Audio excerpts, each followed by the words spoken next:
superintendent, what does your day look like, and how will you work with the other members of the cabinet? The day-to-day role of superintendent is a job that's 24/7, 365.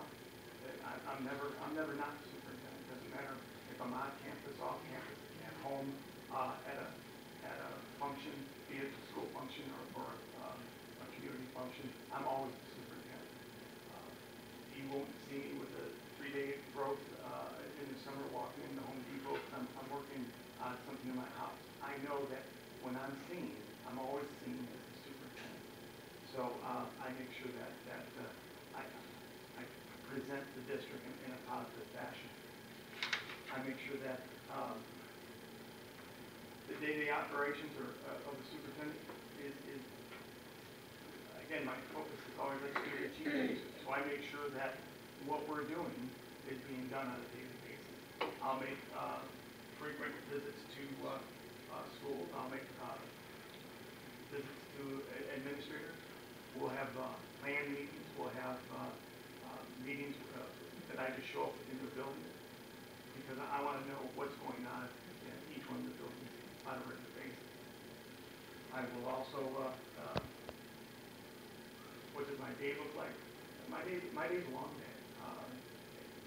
Even though I say 24/7, it really is that. So there'll be days I'm at work at 7. There'll be days I'm at work until 7, and I don't have a problem with that. It's the job, and I think that's you have to have a clear understanding that it's not a 9-to-5 job. It's not a job that you can take lightly, and that you can come and go as you please. Your job is pretty intense. I'm the main person. I'm the main problem solver for the district. So when an administrator has a problem, a teacher has a problem, sports staff has a problem, they'll go through that chain of command. But eventually, if it's not solved to someone's satisfaction, it gets to my level, and then I solve it before it gets to the board level. And working with the other members of the cabinet, I'm a team player. I think that's essential. I have regular meetings with the cabinet. I have open door policy. I tell them when we meet that this is the place that you say anything you need to say. Get it out of the table so we can discuss it, come to a clear understanding. If they don't know what we're doing or why we're doing it, then they need to bring those questions to me. Bring that up when we're in a cabinet meeting. So we're all on the same page. We're all going in the same direction, and we're going to go the same way down. All right. What do you know about our community and the school district?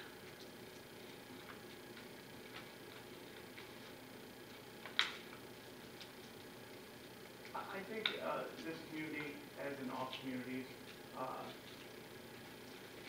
are very concerned about their school district. The things they read in newspapers, not necessarily just the local paper, the things they hear in the news, the things that are out there through social media, I think they're always concerned. And it's my job to make sure that they have a positive picture of what's going on. They have answers to questions they may have, that they have the ability to know that, again, I have an open door policy. People can come and see me, talk to me at any point in time. I think this community wants their school district to be strong, both academically and financially. I think they want to make sure that their school has their child's best interest in hand, and I think they want to make sure that that everyone who touches that child's life during the day, again, is someone who takes care of your child.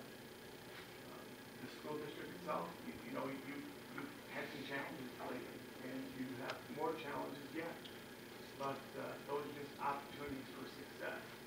And the best thing we can do from the board to the superintendent superintendent, to teachers, to bus drivers, custodians, anyone else who works at the school, to have a clear understanding of all the positive things, all the good things that are happening in this district on a daily basis. And those are the things that we need to share. Those are the things we should be talking about in our community. If we just talk about the juicy things that some people want to talk about all the time, that's going to hurt. We do good things every day, and we got to make sure that we have that message going out.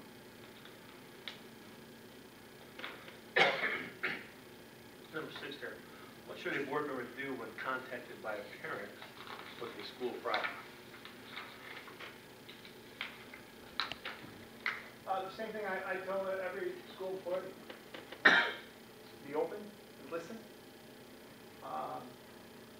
Don't try to solve that problem. The first thing I would ask them, even when they bring it to me, is, am I the first stop you have in this concern or this question? Because sometimes they go right to a board member. And board members should not be problem solvers. They're policy makers. They make sure I have the tools I need to solve those problems that they may have. So be polite, listen to their concerns, tell them that you're going to pass that information on to me, but they should start at the lowest level possible. If it's a concern with a bus driver, they need to talk to that bus driver first. You know, there may be a reason why something's happening that they're upset about or concerned about, but I may not have the information when you come to me. So let's try to solve those problems at the lowest level first. If they're not satisfied with that answer, then let's look at the next step up, be it a director or a principal or something along that line.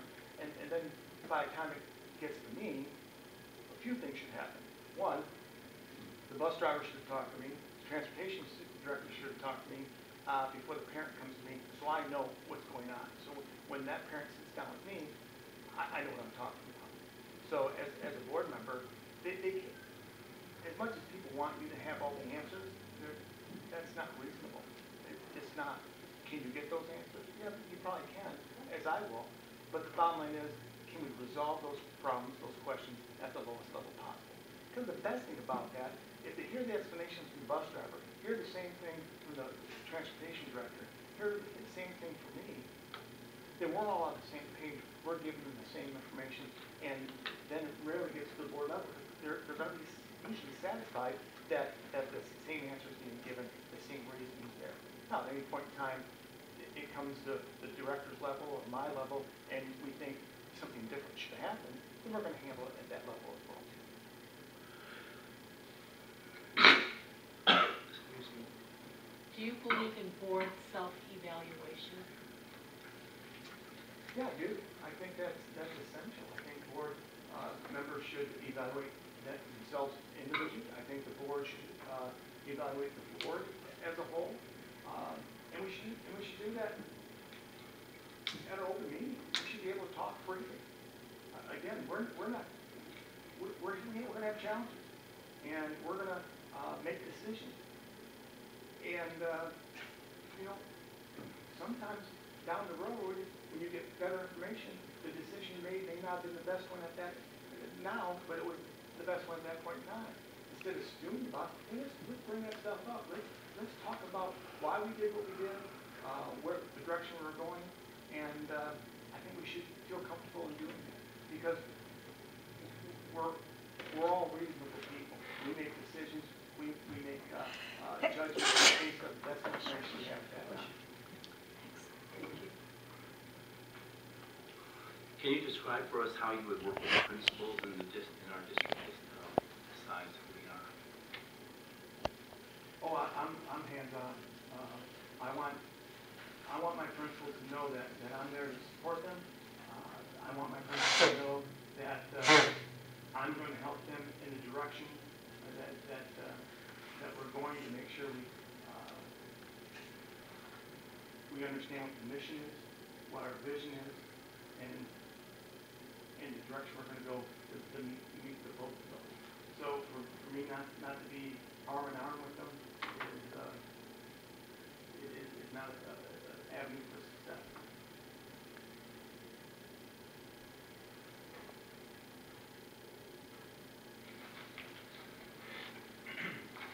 What do you see as the chain of command in a district this size, including the Board of Education?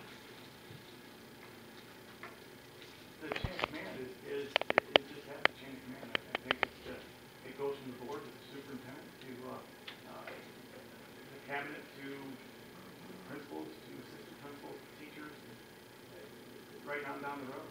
And as I said earlier, handling things at the lowest level, internal or external, it should be handled at the lowest level possible. And then at that point in time, again, if we all are on the same page, we all have the same vision, we know what our mission is, we've been given resources to get there, it's a lot easier to answer those questions as a district. Now, if we have individual people doing individual things, individual schools doing individual things, then that's the message gets mixed up, it gets skewed, and